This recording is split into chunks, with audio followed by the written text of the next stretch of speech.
Mabuhay pageant fans! Welcome back to my YouTube channel. Hey Adam G. Kamusta na kayo guys? In case you haven't subscribed to my channel yet, please hit that notification bell and subscribe buttons for more of my PLDT sponsored feel-good videos here, at least just for this month. If you guys want to enjoy seamless internet connection with no dead spots, better check out their latest home Wi-Fi systems. Experience consistently fast internet speed through your home with PLDT Home, guys. Yes. And to be honest, guys, I still can't believe it. I'm still reeling from my Miss Universe Philippines Presscon experience last weekend that I want to share more about it for today's content. And as you all saw during the Presscon last weekend, these girls really look amazing and were very articulate while fielding questions from the press. Sa totoo lang guys, I never expected to walk away from the Presscon feeling so good, feeling oh so good and magical. So let me relive the moment of finally meeting our Miss Universe Philippines queens this year on this content. Interesado ba kayong malaman how it all went down for me? Well, you better stick around for that.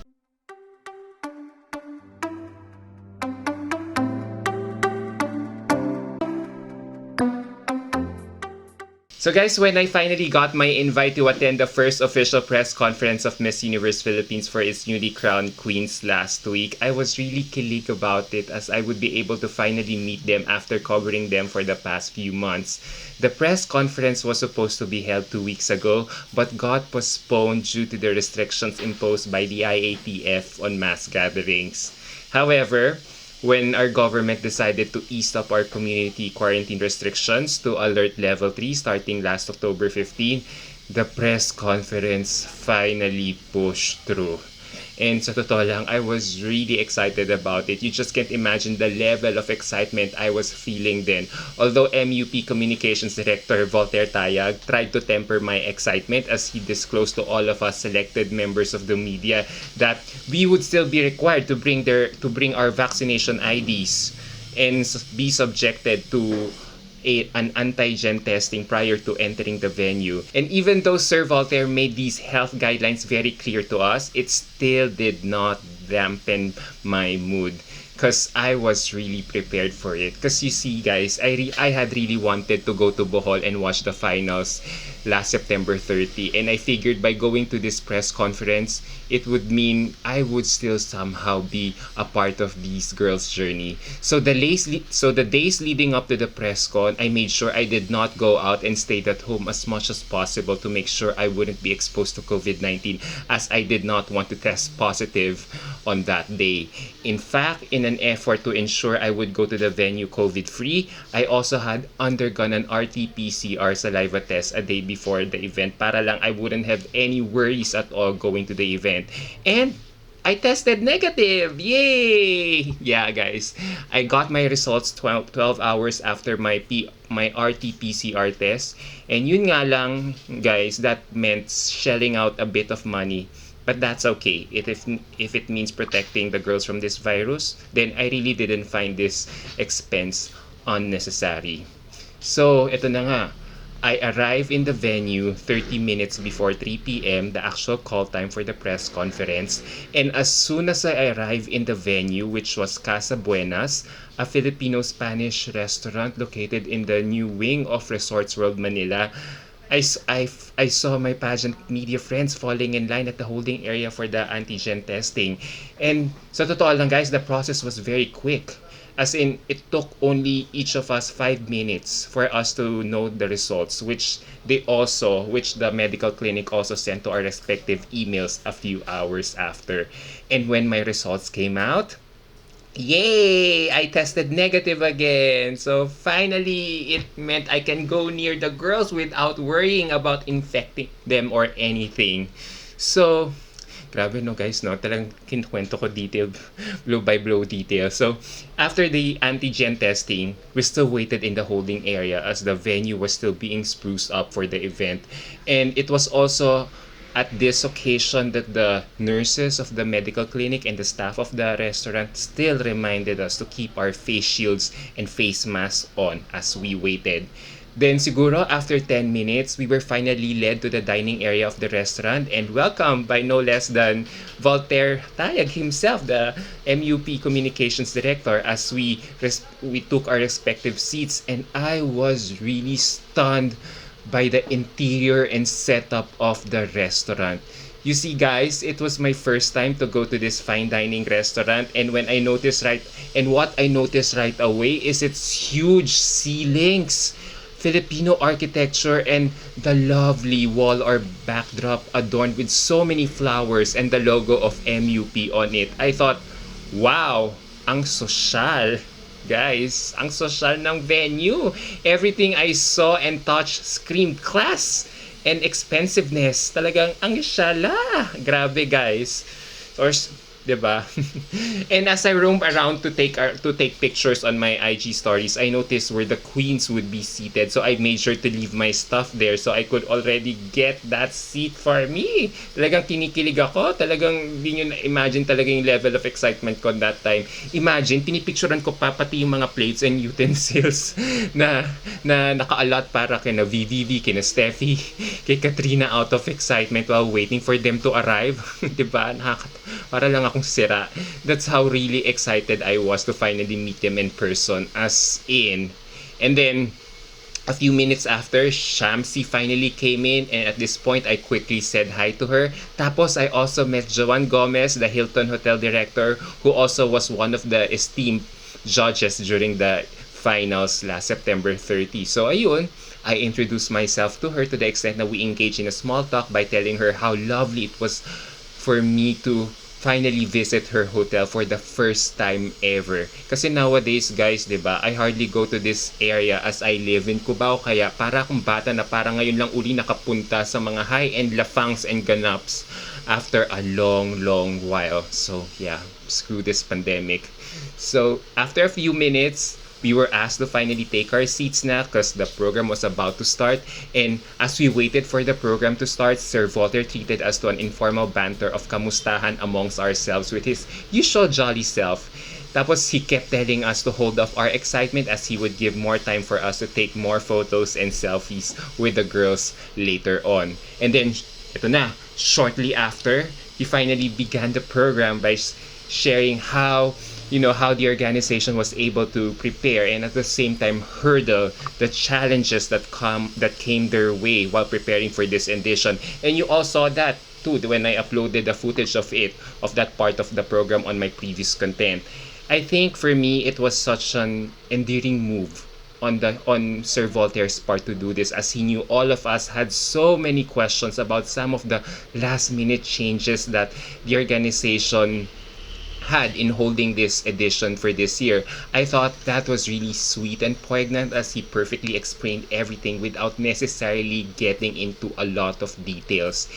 So, by the end of his speech, naramdaman ko talaga yung mga hirap at pagod nila to be able to come up with an edition this year at this time that we are still in a pandemic. And while I know this still could not please their critics and audience, the organization could take comfort in the fact that they were still able to deliver a good job of holding a smooth finals night and choosing 5 candidates who each represent the best of a modern Filipina right now. 'Di ba? Yun yung speech niya. And eto na. So after his speech, and just as the food was starting to be served, here comes the queens walking to our direction. And sa totoo lang, guys, hindi na ako nakakain as I quickly stood and took footages right away of them while being introduced one by one during the program. And guys, grabe, I'm really reliving this moment. Ang ganda-ganda talaga nila in person, all 5 of them. And as you all saw in my Instagram post, which I am re-uploading here, sumigaw talaga ako out of excitement, especially when I finally saw Bea. Shocks! Grabe! Ang lakas talaga ng presence ni Bea ng malapitan or personalan. Gulat talaga kaming lahat sa media. Alam mo yun, maskil ako, napanganga ako. Na oo nga, no, I always keep forgetting how she's more beautiful in person pala as I saw her before na pala during Binibining Cebu 2 months before the pandemic hit all of us. And isa pang kinagulat ko, ang ganda ng kutis niya. ang perfect ng pagkamorena ng skin niya. Sa sobrang ganda at mangha ko, I even asked one of her handlers if it was her true skin tone. And her handler said yes.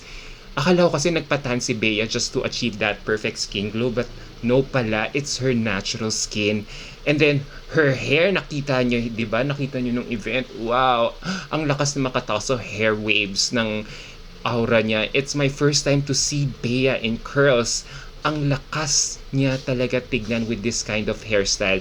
In fact, her look during this press conference reminded me so much of Eliza Malinaw, as both have proportions that were very similar, and parang they both also have the same facial features. Iba talaga ang itsura ni Bea sa personal. So, totoo lang guys, she really has presence. Kaya nagulat talaga kaming lahat. I did not expect to have this kind of reaction of seeing Bea up close and personal.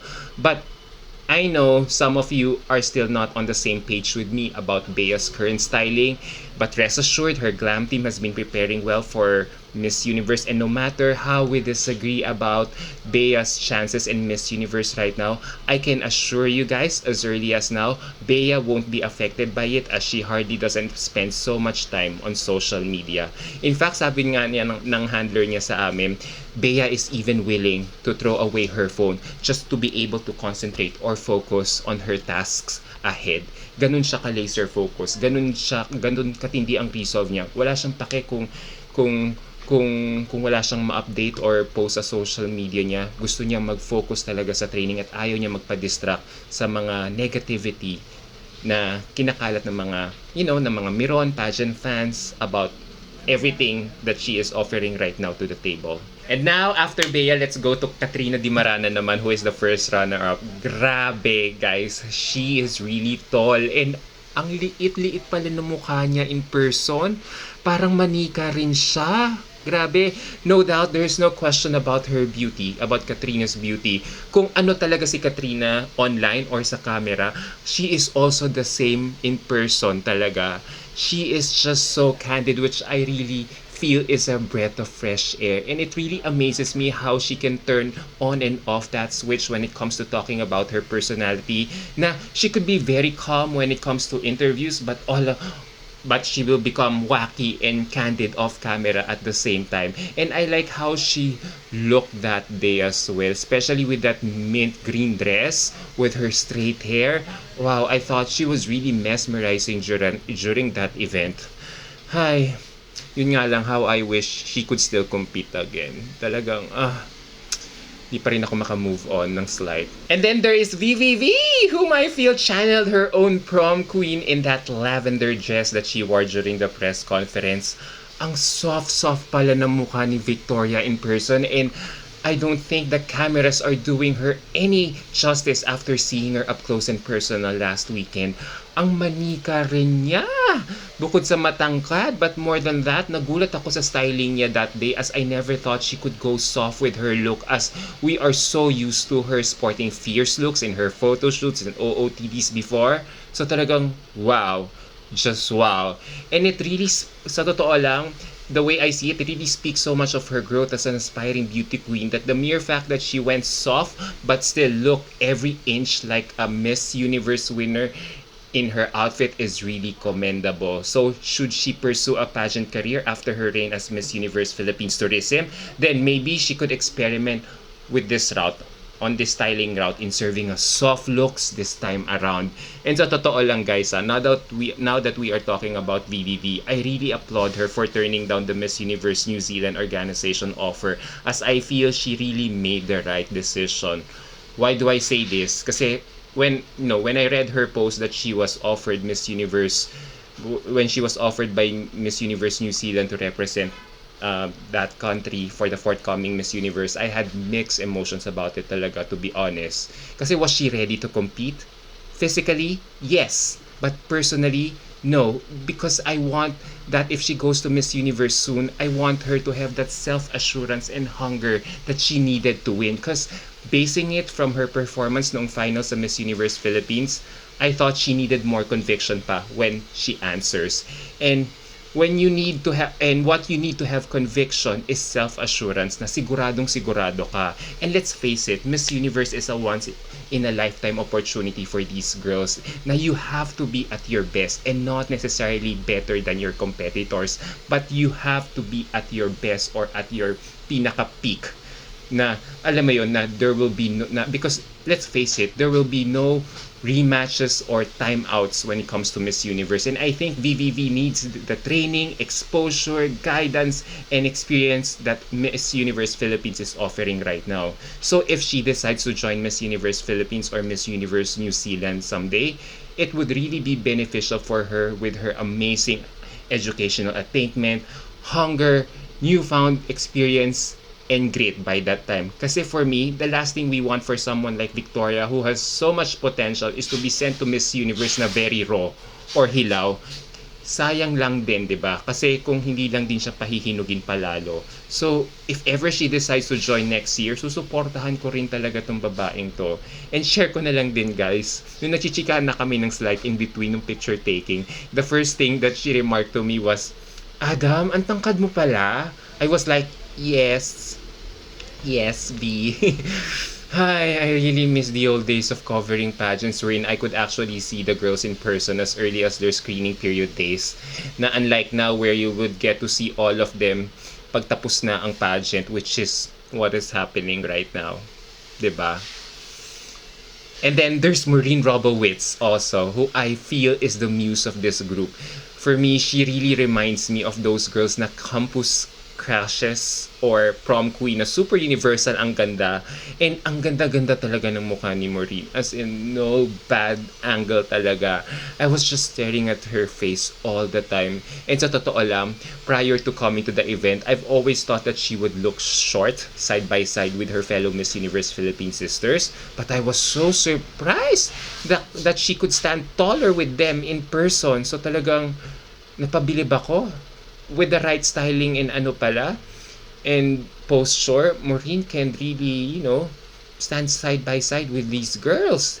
'Di ba? So, konting training, pwede rin talaga maging Miss Universe candidate natin si Maureen in the near future. And lastly, Steffi Aberasturi. Guys, grabe, ang lakas din ng dating niya in person.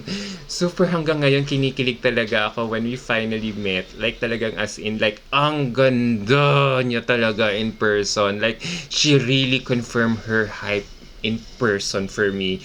She just has this strong facial beauty that I usually associate for a Miss Universe look. So for me, kung tatanungin nyo talaga ako, she really needs to join again. For me, she is really at her peak now. So I would really campaign for her if ever she decides to join again next year. And guys, more importantly, super bait talaga ni Steffi in person. So when she finally saw me, the first thing that she said was, "Adam, tara, selfie tayo. Sayang di ko hawak yung phone ko now." Yun ang sabi niya talaga sa akin. Syempre ako naman, kilig na kilig. Speechless na lang talaga ako as I saw her doing those photo ops with my fellow pressers. And yun na nga, guys, as much as I want to talk to them more, we couldn't do so anymore because they had to leave in a little while for another sponsor activity, this time to pack relief goods at the front row head office in Quezon City. And so when it was finally my turn to do my group photo op with these queens, would you believe, guys, I got teary-eyed as I approached them while my fellow media pressers were having a field day cajoling me for creating a scene. Na ume-eksena na naman daw ako, ang arte-arte ko daw, may paiyak-iyak pa daw ako. But kasi guys, I just couldn't contain my emotions lang that time as I feel I am so emotionally invested about these girls as I was able to follow their respective MUP journeys from the very beginning. Na I was able to, di ba, nakita nyo naman, I was able to interview almost all of them, right? So, the amount of research and level of involvement that I had with them, kahit virtually lang, is really enough for me to root for them all personally as I got to know them more in the process. Not just the 5 queens lang, but also the other 22 contestants who also joined Miss Universe Philippines this year. It is just so sad that how this pandemic has affected how we cover pageants nowadays, wherein a pageant personality like me could only see them once the pageant is over. And the girls were like, why are you crying, Adam? Parang I could hear Maureen telling me that as I finished doing my photo op with them. I just feel so strongly about them talaga. Kaya, alam mo yun, napaiyak ako ng slight. Parang, girls, I can't believe I'm having a moment with you all right now. Parang ganon. And after the photo op with the queens, yun na nga, they were ushered to leave the restaurant na. And so, I sat to finish my food na so I could also leave. And nakakatuwa, bago ako umalis, nagkwentuhan pa kami ni Sir Jonas and Sir Voltaire as we all caught up with one another. Especially, it's been ages since the last time I saw them. And especially Sir Jonas, it was just really nice to catch up with him. And Miss Shamsi and, Sir Voltaire too, and talk about pageants. And sa sobrang saya ng kwentuhan namin, we ended up chatting for almost an hour. That was how good our conversation was. Kasi guys, ang tagal ko na rin kasi silang hindi nakita as I was not able to see them when they held a homecoming press conference for Rabia 2 months ago. Kasi hindi pa ako fully vaccinated that time. And ni-require nila lahat ng mga media attendees. Dapat kailangan fully vaccinated na by that time. So, when we all finally saw each other last weekend, it was like old friends catching up and updating with our respective lives. Diba? So, I really appreciate talaga that I really appreciate the fact that the time that they all spent with us made us all feel so special and well loved by the organization, na talagang they really treated us as friends. And tapos before I left, Bea's handler approached me. O nga pala, hindi ko na makalimutang sabihin to, na he would try to schedule me an interview with Bea sometime around next month for all your delight here on my YouTube channel. So, pag-pray nyo sana talaga guys matuloy kahit 30 minutes lang, just to be able for me to talk to Bea, as I was never able to interview her when she was still a candidate kasi sobrang busy rin ng schedule niya, napaka-hectic. So guys, pag-pray nyo sana matuloy talaga. So overall guys, I really had fun covering this event, and I hope that you also enjoyed watching their Presscon on my previous content, and keep supporting the organization in all their future endeavors. I keep saying this, guys. No organization is perfect, but for as long as they are committed in their goals and objectives in finding the best set of girls to showcase the most beautiful and impactful Filipinas of our land, then the organization will keep attracting good karma and more sponsors and companies to help them achieve their goals. So yun lang guys, sorry ang haba ng vlog ko, dinetail ko lang yung nirelive ko lang yung Miss Universe Philippines Presscon experience ko last weekend. Ang saya lang talaga guys, parang I just felt so happy and magical after attending the event that made me decide to do this vlog. And share ko na rin sa inyo kasi kayo rin hindi niyo rin pa nakikita in person sina VVV, sina Katrina, sina Bea, sina Maureen. So for me, ito yung parang, ano ko na rin sa inyo, kung ito talaga yung gist at yung reason why I decided to put up this vlog is for you guys to really check out my feelings na talagang ang ganda. They all confirmed their hype talaga ever since they joined Miss Universe Philippines. Alright guys, pasensya na ang haba ng usapan ng kwentuhan natin ngayon. Sa ulitin, tatry ko na lang, isi-shorten ko na lang ha. Alright guys, until my next video. Bye!